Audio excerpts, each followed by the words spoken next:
Dans le Coran et les hadiths du prophète Muhammad, que la paix soit sur lui, il est mentionné que les invocations peuvent être exaucées ou différées pour diverses raisons.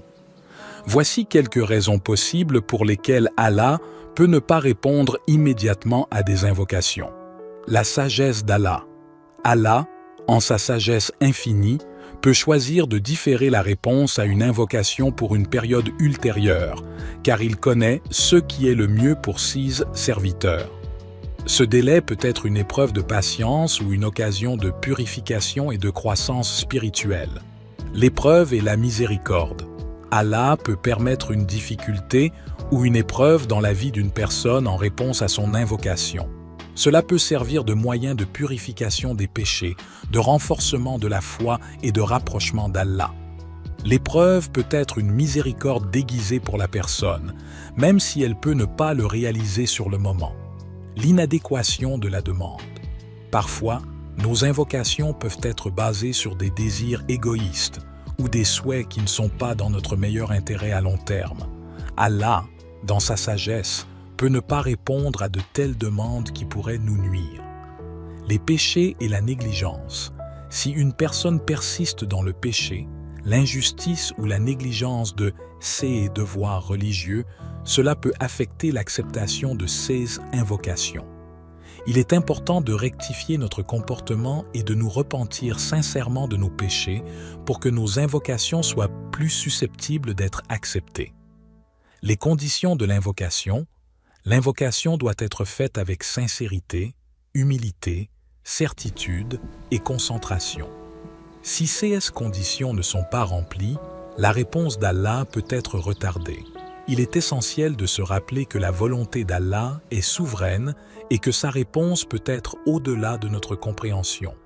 Cependant, il est plein de miséricorde et de compassion et répondra aux invocations de ses serviteurs d'une manière qui est la meilleure pour eux, que ce soit en accordant ce qu'ils demandent, en différant la réponse ou en leur accordant quelque chose de meilleur dans l'au-delà.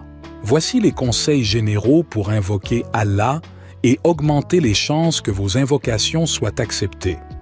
Avoir une foi sincère en Allah et croire en sa capacité à répondre aux invocations. Se repentir sincèrement de ses péchés et demander le pardon d'Allah. Pratiquer la prière régulière et accomplir les actes d'adoration recommandés. Être humble et reconnaissant envers Allah dans toutes les circonstances.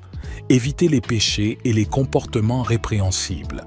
Faire preuve de patience et de persévérance dans l'invocation, même si la réponse ne vient pas immédiatement. Choisir des moments propices pour l'invocation, comme les dernières heures de la nuit, les moments après la prière et les moments de recueillement. Utilisez les formules d'invocation recommandées par le prophète Mohammed, que la paix soit sur lui, telles que les invocations rapportées dans le Coran et les hadiths authentiques. Être spécifique dans ses invocations et exprimer clairement ses besoins et ses désirs à Allah. Être persistant dans l'invocation et la répéter régulièrement. Implorer Allah avec humilité, en reconnaissant sa dépendance à son égard. Chercher les voies légales pour atteindre ses objectifs et simultanément invoquer Allah pour obtenir son soutien. Faire des invocations pour autrui et demander le bien pour l'ensemble de l'humanité. Être charitable envers les autres et aider les personnes dans le besoin. Éviter l'oppression et les injustices envers autrui. Demander à Allah avec certitude et confiance en sa miséricorde. Éviter la distraction et se concentrer pleinement pendant l'invocation. Éviter la précipitation et prendre le temps nécessaire pour s'adresser à Allah. Être reconnaissant envers Allah pour ses bienfaits et ses réponses antérieures. Accepter que la volonté d'Allah puisse différer de nos désirs et être prêt à accepter sa volonté avec gratitude et soumission. Ces conseils sont généraux et peuvent vous aider à renforcer votre relation avec Allah et à améliorer vos invocations. Cependant, il est important de se rappeler que la volonté d'Allah est souveraine et qu'il répondra aux invocations selon sa sagesse et sa connaissance parfaite.